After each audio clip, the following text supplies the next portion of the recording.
Urgente. Uma sentença de morte foi proferida em Moscou. Rússia em chamas e presas.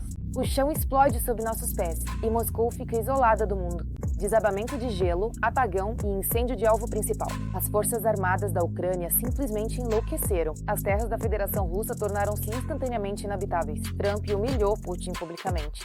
Fúria na Casa Branca ao vivo. Palavras foram ditas nos Estados Unidos que mergulharam o Kremlin no caos. Putin perdeu sua principal carta na manga. O presidente entra na lava. O amigo de Putin prepara a fuga.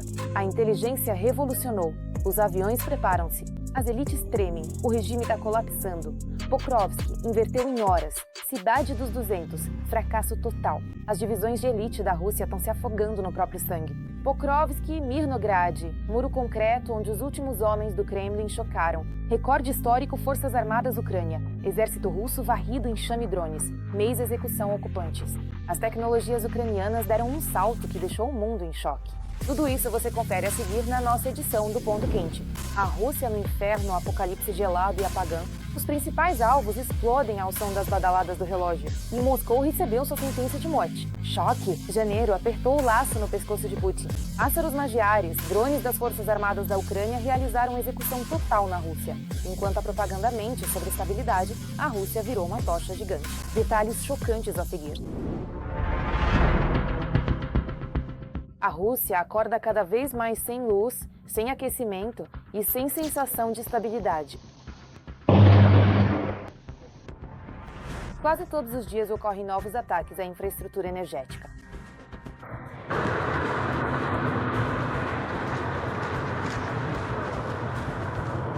Refinaria de petróleo. Usina termoelétrica. Esse chapéu tá nos deixando loucos. E novamente a refinaria de petróleo. A eletricidade é interrompida em bairros inteiros e, com ela, o aquecimento. Isto é Belgorod. Resumindo, não há luz alguma em Belgorod. Acidentes em usinas termoelétricas, incêndios em refinarias de petróleo e apagões em larga escala já não são casos isolados, mas sim um quadro sistêmico na Rússia. E tudo aquilo que transfere a guerra de forma espelhada para o território da Federação Russa pode, sem dúvida, ser considerado um sucesso. A Ucrânia fez exatamente o que a Rússia não esperava. Em muitas regiões da Rússia, a paralisação das usinas elétricas significa não só escuridão, mas também frio. As pessoas ficam sem aquecimento e sem água quente, mesmo onde não houve nenhum ataque à infraestrutura.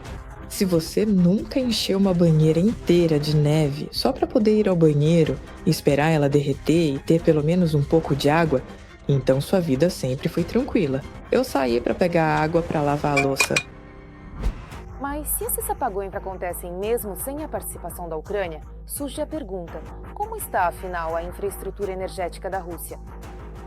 Se com as cidades os russos ainda tentam resolver a situação de alguma forma, fazendo reparos o mais rápido possível, dentro do que é possível para essa infraestrutura energética, já nas vilas, é claro, vilas que não são importantes eleitoralmente, onde não mora muita gente, o Putin simplesmente, desculpe o termo, não está nem aí.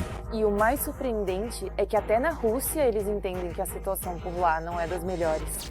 Se pegarmos, na verdade, as informações oficiais sobre o quanto o nosso sistema de serviços públicos está desgastado agora, fica, digamos, preocupante. Se ainda acrescentarmos a isso a influência ou impacto externo, então, no geral, tudo isso não traz muito otimismo. Um ponto vulnerável à parte são as refinarias de petróleo. Elas garantem não só a economia da Rússia, mas também o seu incrível exército. Os problemas surgem tanto durante os reparos nas refinarias, porque isso exige muito dinheiro e tempo, quanto também na manutenção da logística, que, digamos assim, tem um efeito dominó, como um castelo de cartas. Porque quando você derruba um elemento crucial, todos os outros elementos importantes caem junto com ele. Os reparos demoram, faltam reservas e o período de inverno só agrava as consequências dos acidentes. Esses problemas sistêmicos com a energia na Federação Russa se tornaram extremamente difíceis de resolver, tanto por causa do dinheiro, quanto pela falta de todos os componentes necessários para os reparos, porque alguns deles, mais uma vez, dependem de importação. Ou seja, a Rússia não os produz, ela compra de fora. E aí entram, mais uma vez, os mecanismos das sanções. Claro que o bunker não economiza dinheiro para a guerra, mas para o aquecimento nas casas dos seus cidadãos, aí sim economiza bastante. Claro, o nível de insatisfação está crescendo, e esse nível de insatisfação já não está mais só nas áreas rurais, onde acontecem os apagões, mas sim é um descontentamento que está se concentrando nas grandes cidades. A crise energética, mesmo sem a participação da Ucrânia, está se tornando uma nova realidade para os russos, cara, arriscada e cada vez menos controlável. Um dia, apenas um dia, digamos, com temperatura de 20 graus negativos, em condições sem fornecimento de aquecimento, destrói toda a infraestrutura. Por isso, esperamos muito que, claro, não chegue a esse ponto. E é preciso justamente garantir que as centrais de aquecimento não sejam danificadas, caso, por exemplo, os ataques às usinas termoelétricas continuem. Quando ocorre um blackout e falta de aquecimento, mesmo sem influência externa, isso mostra o estado do sistema. Para a Rússia, essas falhas estão se tornando cada vez mais normais. E com a participação dos drones do bem, isso virou uma nova realidade completa. Choque, Trump explode de raiva, destrói Putin diante dos olhos do mundo inteiro. As relações pro inferno. A Casa Branca zomba a alegadamente impenetrável defesa antiaérea da Rússia. O Departamento de Estado emitiu declaração chocante. Após isso, o caos no Kremlin. Putin sem sua principal carta na manga. O presidente dos Estados Unidos parte para o ataque. Esse é um golpe geopolítico decisivo que mudará para sempre o equilíbrio de poder. Olhar cuidadoso. Donald Trump acredita cada vez menos do que Vladimir Putin lhe diz. Eis a reação do presidente dos Estados Unidos a bordo do avião presidencial Air Force One. Lá, ele declarou que não acredita que a Ucrânia tenha atacado a residência de Putin em Valdai. Eu não acredito que esse ataque tenha acontecido ali perto. Aconteceu alguma coisa, mas isso não tem nada a ver com o caso. Quando a jornalista perguntou por que, após a ligação telefônica com Putin, ele acreditou inicialmente, Trump afirmou que essa foi a primeira informação que ouviu sobre o ataque à residência.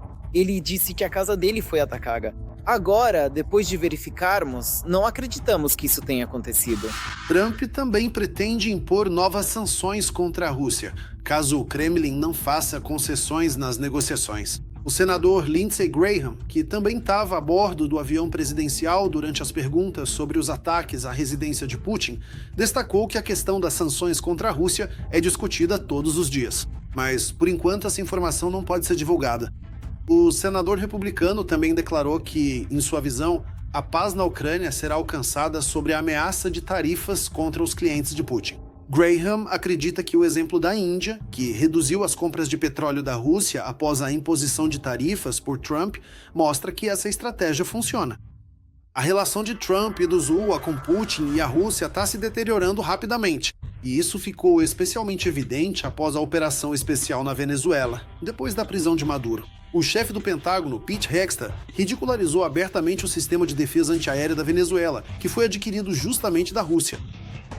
3 noites atrás, quase 200 dos nossos melhores americanos entraram no centro de Caracas. Parece que esse sistema de defesa antiaérea russo não funcionou tão bem assim, não é? Eles capturaram um homem procurado pela justiça americana sem perder nenhum cidadão americano. A postura da administração Trump em relação à Rússia e a posição dos Estados Unidos sobre o futuro da Venezuela também foram expressas pelo secretário de Estado Marco Rubio. Ele deixou claro que os Estados Unidos não vão permitir que a Venezuela se torne um centro operacional para o Irã, Rússia ou China. Além disso, segundo Rubio, os ISWA não precisam do petróleo venezuelano, já que o país tem recursos próprios suficientes. O principal objetivo é não permitir o aumento da influência da Rússia e de outros rivais no setor petrolífero da Venezuela. Este é o hemisfério ocidental. É aqui que vivemos. E não vamos permitir que isso se torne uma base operacional para adversários, concorrentes e rivais. Washington vai limitar, em primeiro lugar, os investimentos da Rússia, China e Irã na indústria petrolífera venezuelana. O interesse desses países pelo ouro negro venezuelano não é por acaso. Após a prisão de Maduro, os Estados Unidos querem retomar as atividades de suas empresas na Venezuela e aumentar as receitas para o orçamento do país. Os regimes de Putin e Maduro foram parceiros estratégicos desde 2006. O Kremlin concedeu a Caracas quase 20 bilhões de dólares em empréstimos em troca de lealdade e apoio. Agora, após a prisão do ditador venezuelano, a Rússia perdeu mais um aliado. E os Estados Unidos, com essas ações, pressionam Putin e indicam que ele terá que fazer concessões nas negociações de paz com a Ucrânia.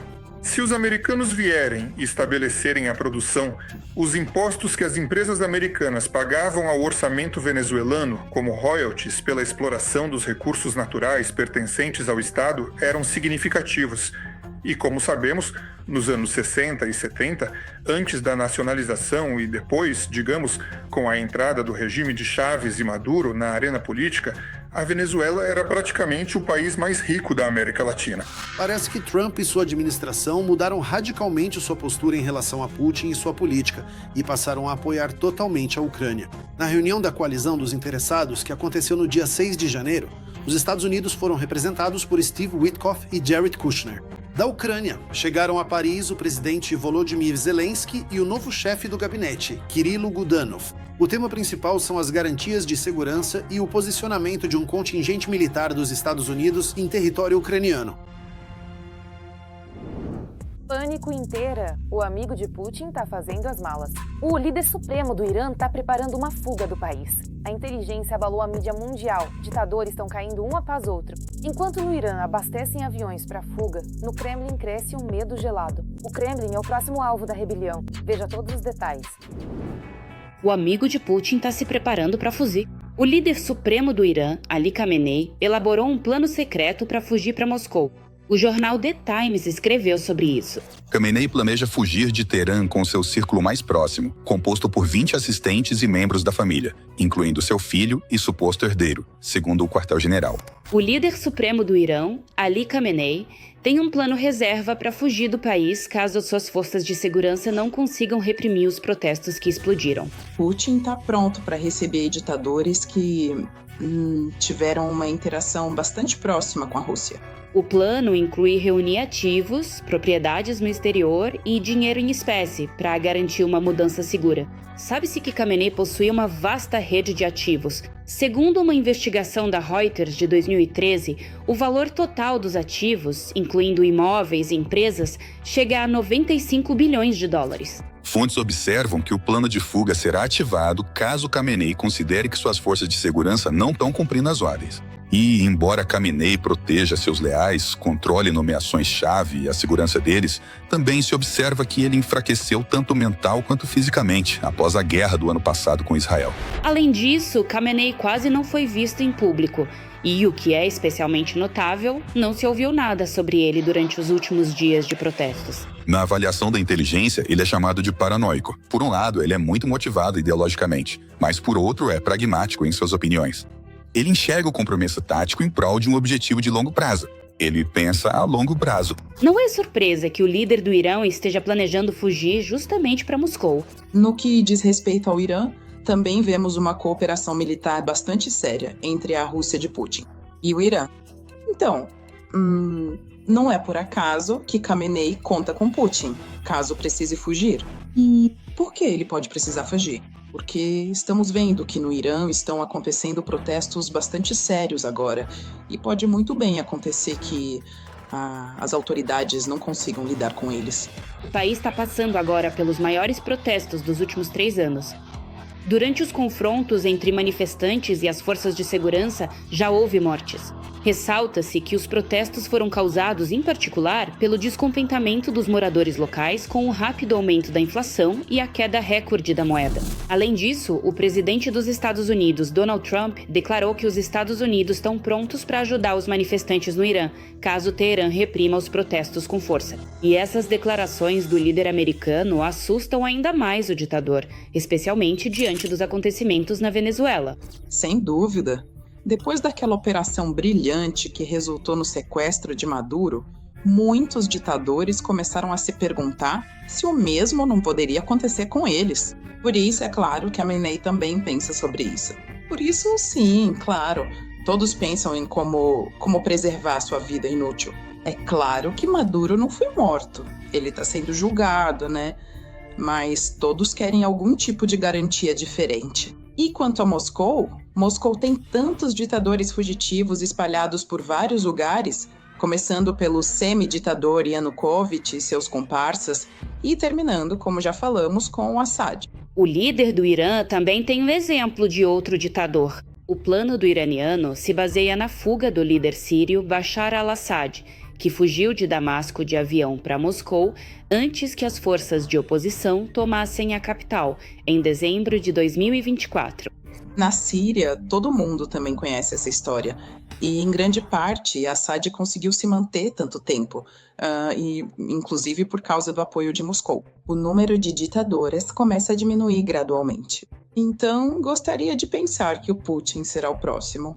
Mas aí, como se diz, vai depender de como a história vai se desenrolar, de até que ponto Trump estará disposto, inclusive, a lidar não só com o Maduro, mas também com o Putin. Para Moscou, receber ditadores também é importante, porque é uma forma de mostrar para outros ditadores que o Kremlin ainda consegue manter sua influência. Mas será que é mesmo assim? Eles precisam de alguma forma se justificar por não terem conseguido ajudar.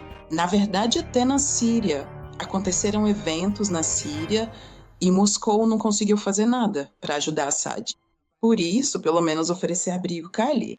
O mesmo acontece com a Venezuela. Apesar do acordo que foi assinado, apesar das armas, inclusive dos sistemas de defesa antiaérea russos que estavam lá, apesar também das forças especiais cubanas e tudo mais, ainda assim a Maduro venceu.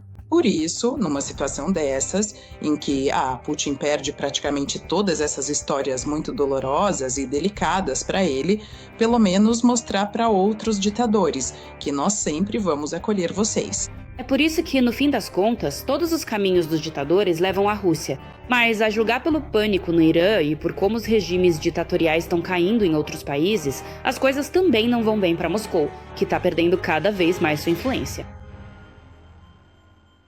Putin tá histérico. Monte 200 perto de Pokrovsk. O exército russo está se engasgando com o próprio Sami. Choque. O pesadelo do Kremlin virou realidade. As divisões de elite da Federação Russa estão morrendo às dezenas de milhares, mas não conseguiram romper a defesa das forças armadas da Ucrânia. Pokrovsk e Mirnorad viraram uma parede, contra a qual quebraram as esperanças de uma vitória. Putin tá furioso! Ele não conseguiu se gabar de ter tomado Pokrovsk no ano novo. Essa direção na linha de frente continua sendo uma das mais quentes. Hoje, a principal tarefa das forças de defesa é conter o avanço do inimigo e destruir seus recursos. Em Pokrovsk, os combates acontecem ao norte da linha férrea, e Mirnograd está exatamente igual agora. Em vários pontos de Mirnograd, há combates em andamento. O inimigo tenta usar ao máximo as condições climáticas. Sob a cobertura das nevascas, o adversário pode se infiltrar, pode se esconder das lentes dos nossos drones e assim tentar se concentrar. Essa tática de infiltração deles já é habitual. Ela é bastante perigosa em áreas urbanas, porque é possível se esconder no porão, é possível se abrigar, ou seja, é possível se concentrar sobre a cobertura do clima. E assim criar ameaças. Como? À chegada do frio, os ocupantes começaram a usar diferentes tipos de equipamentos com mais frequência. E tentam aproximar a infantaria o máximo possível das nossas posições, para que possam iniciar o ataque. Apesar das tentativas do inimigo de avançar, os defensores ucranianos progrediram na direção de Pokrovsk, em Rodinskoe e Grishino.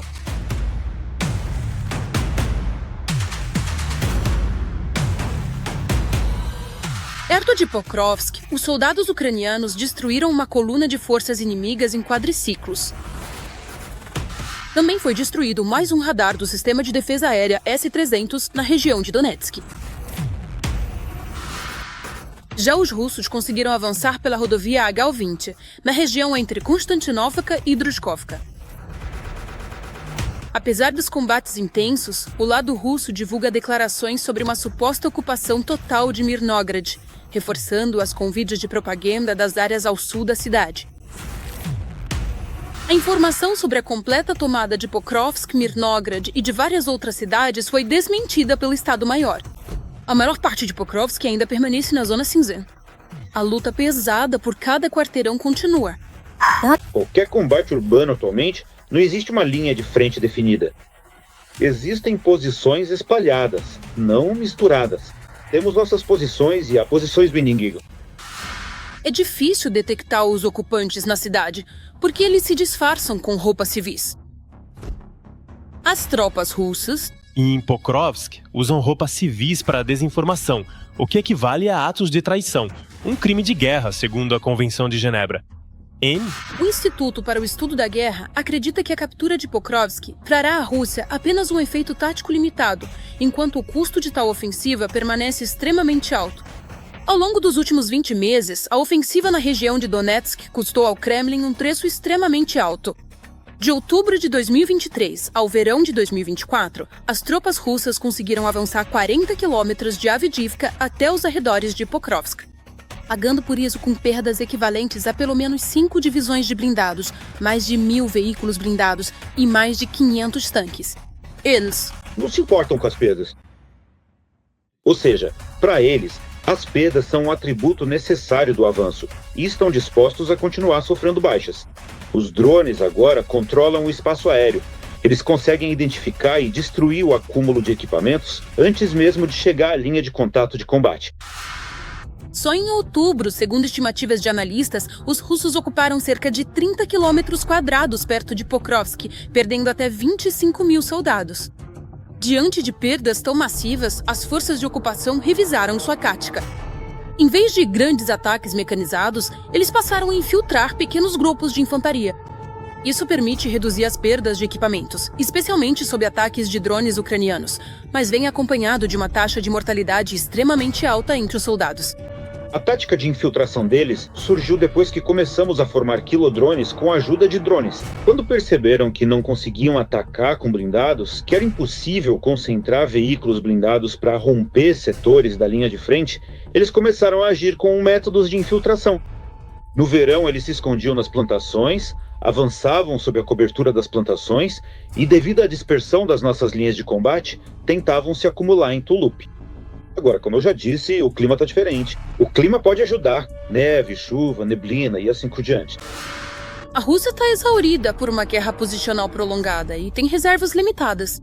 E não é capaz de desenvolver uma ofensiva rapidamente, especialmente levando em conta a densidade das fortificações ucranianas a oeste da cidade. Ao mesmo tempo, os ocupantes estão demonstrando uma nova tática. Primeiro, interrompem sistematicamente a logística ucraniana com o uso de drones e, em seguida, enviam grupos de infantaria e sabotagem para pressionar os defensores. Uma preocupação especial é a capacidade dos russos de realizar ataques a médias distâncias e enfraquecer as posições das forças armadas da Ucrânia. Os combates próximos à aglomeração Pokrovsk e Mirnograd, na região de Donetsk, já duram quase 1 ano e meio. Gerasimov já anunciou 3 vezes a Putin a ocupação de Pokrovsk. Esse tipo de conquista de cidades a crédito já não surpreende nem mesmo a UZN Korov. O Kremlin exagera a importância da tomada de Pokrovsk para apresentar o avanço da Rússia no campo de batalha como algo inevitável. Essa sensação de inevitabilidade é compartilhada por alguns membros da equipe de negociação do presidente Donald Trump, que tentam elaborar uma proposta de paz para a guerra na Ucrânia. Pokrovsk e Leningrado, eles já se agarraram a eles. Eles já estão travando combates em 7 áreas nacionais. Para eles, claro, é importante levar isso até o fim. Pois é, tanto do ponto de vista político, quanto informacional e de imagem, isso é importante para eles. E também do ponto de vista político, ou seja, ao concluir as batalhas por Pokrovsk e Mirnograd, eles liberam forças para novos avanços. Bom, antes de tudo, isso significa Konstantinovka, Dobropolya e a aglomeração Slavo-Kramatorsk. Enquanto a Rússia sentir que está progredindo no campo de batalha, o Kremlin não estará interessado em negociações reais, e iniciativas diplomáticas sem a suspensão da ofensiva continuarão ineficazes. Recorde absoluto um enxame de drones ucranianos está dizimando o exército russo. Um verdadeiro mês de execuções para os ocupantes. Um número sem precedentes de alvos inimigos foi atingido. Um salto incrível na tecnologia ucraniana que chocou o mundo inteiro. Vejam detalhes. Ao longo de 7 meses, com alvos avaliados em 20 bilhões de dólares, as forças de defesa estabeleceram um recorde absoluto na destruição de equipamentos e propriedades russas na linha de frente, além de completarem pouco menos de 1 milhão de missões de combate. Vamos lá. Isso é ótimo. Muito bom.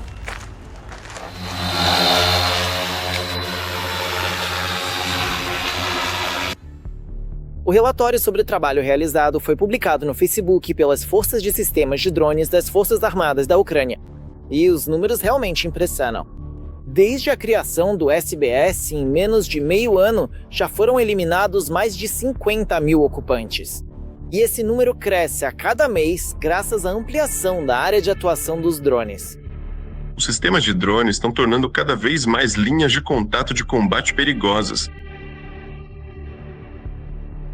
E a distância da linha de contato de combate, tanto para o espaço operacional do inimigo quanto para o nosso, está ficando cada vez mais profunda. Hoje em dia, a zona máxima desse tipo, que é complicada, chega a 15. Pode-se dizer que, no final de 2025, chegamos ao ponto em que 25 quilômetros se tornaram extremamente perigosos para tudo que está lá. Até meados de 2026, essa distância deve chegar aproximadamente a 34, a 35, talvez até 40 quilômetros. Apesar de a Rússia também estar avançando no tema dos sistemas não tripulados, a liderança em inovações na área de drones pertence sem dúvida às Forças Armadas da Ucrânia, segundo especialistas. Em primeiro lugar, isso se deve às decisões que os comandantes frequentemente tomam por conta própria, diretamente no campo. A Companhia de Sistemas Terrestres Não Tripuladas da 93ª Brigada Mecanizada Independente das Forças Armadas da Ucrânia desenvolveu e utiliza uma versão original de drone terrestre de assalto armado com um bloco de foguetes aéreos não guiados NARS-5. O comandante, que atua sob o codinome Eletricista, e foi quem propôs esse conceito, contou que a ideia surgiu do desejo de aumentar o poder de fogo das plataformas terrestres móveis. A inspiração veio de um bloco UBI 1657, encontrado em um antigo avião de combate soviético que, por décadas, serviu como monumento. A estrutura foi cuidadosamente desmontada e reconstruída para ser reutilizada.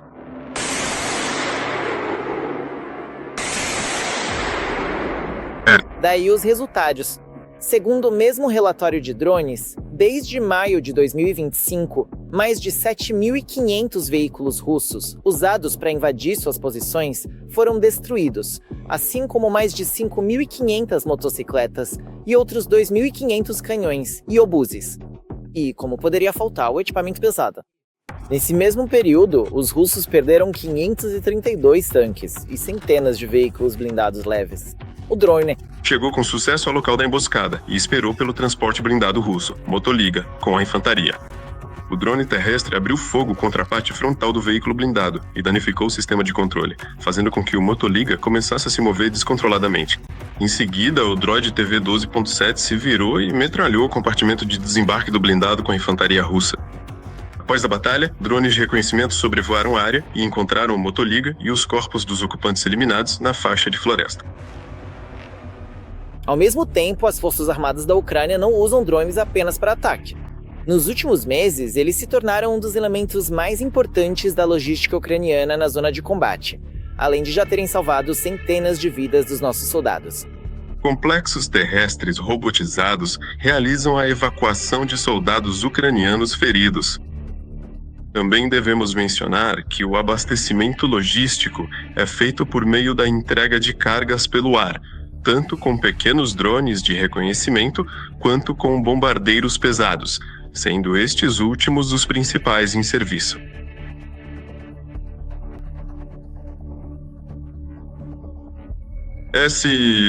A necessidade de desenvolver sistemas não tripulados na linha de frente é claramente compreendida pelo nosso comando.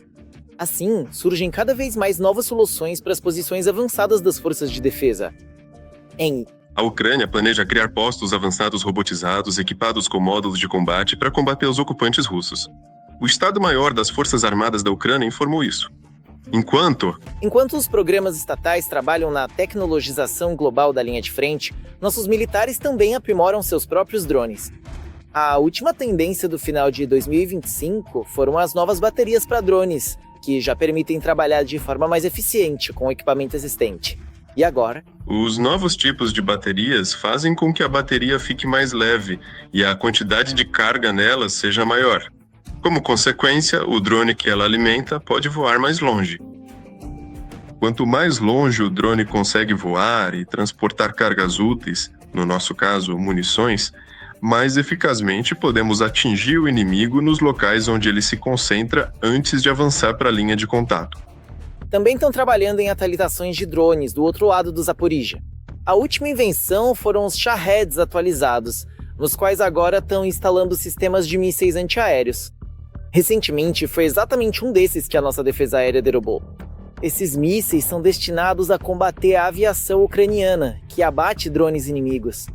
Na verdade, segundo os analistas, apesar da novidade ter causado alarde, ela não representa um perigo especial. É preciso mirar bem no alvo para poder lançar o MANPADS. Além disso, é necessário mantê-lo na mira por um tempo, porque o MANPADS não funciona instantaneamente. Antes de fazer o disparo, é preciso resfriar o sistema de guiagem, a cabeça autodirigida. E isso leva tempo. Então, digamos assim, praticamente não há perigo para os aviões. O operador não conseguirá rastrear o avião e atingi-lo com esse tipo de dispositivo. MANPADS? Tô falando do sistema geral de MANPADS no chassi. Sim, para helicópteros o perigo é um pouco maior, porque a manobrabilidade e a velocidade do helicóptero são menores. Mas para os Shaheds o perigo é enorme. Além da aviação e das baterias antiaéreas, que já há alguns anos vem derrubando com sucesso os drones russos, agora também se juntaram os drones interceptadores, que assumem uma enorme parte do trabalho. Os drones interceptadores ocuparam um nicho bastante importante. Não é uma solução mágica, eles não vão repelir todos os ataques ao país, mas destroem sua parte dos Shaheds. A propósito, em dezembro, a defesa estabeleceu mais um recorde, destruindo mais de 106 mil alvos inimigos, superando seus próprios números de novembro em mais de 30%, e atingindo o máximo histórico na destruição de sistemas de defesa aérea e radares russos. Em números, isso deu uma média de 4 unidades por dia. Bashkortostão, uma república.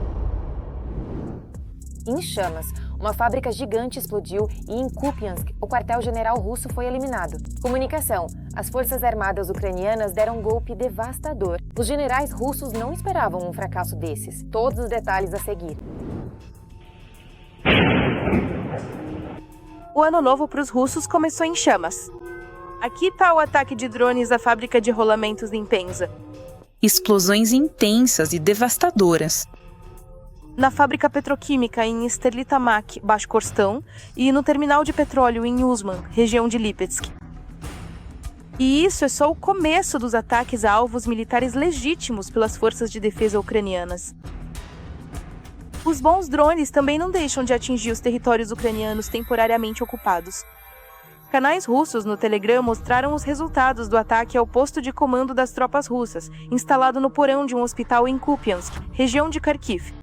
Os ocupantes admitem a eficácia do ataque dos pilotos ucranianos, como resultado do qual o quartel-general russo foi completamente destruído e não há comunicação com quem estava lá.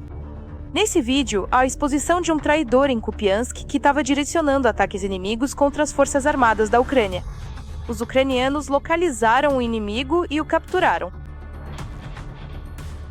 E esta é mais uma operação bem-sucedida para conter cerca de 50 russos na direção de Kupiansk. O inimigo tentou usar o gasoduto Soyuz para uma retirada secreta e posterior concentração de forças. Como resultado da operação, os russos não alcançaram seus objetivos.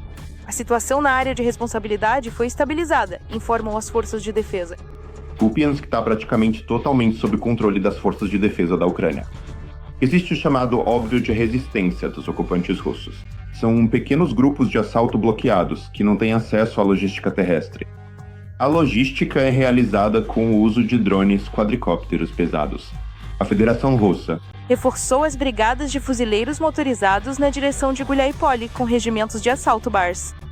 A própria cidade de Guliáipole está destruída em 30 a 40%. É o que dizem os militares que defendem o local. A direção de Guliáipole permite que os ocupantes transfiram reservas operacionais, levando em conta o relevo do terreno. Lá, o relevo do terreno é bastante complicado no momento de identificar o pessoal dos pequenos grupos de assalto. A intensificação das ações de combate na direção de Guliáipole tem mais um significado político do que militar para o Kremlin.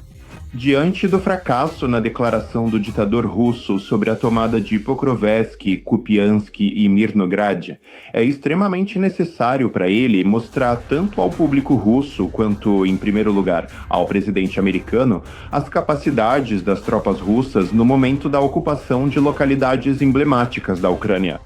Guliápole é a segunda maior cidade da região de Zaporíjia, que em teoria pode permitir que os ocupantes tenham controle de fogo sobre Zaporíjia. Mas, como mostra a prática, todos os grandes planos dos ocupantes se chocam contra a defesa ucraniana. Por isso, na verdade, os ocupantes estão abrindo mais uma frente, pela qual mais uma vez vão passar vergonha.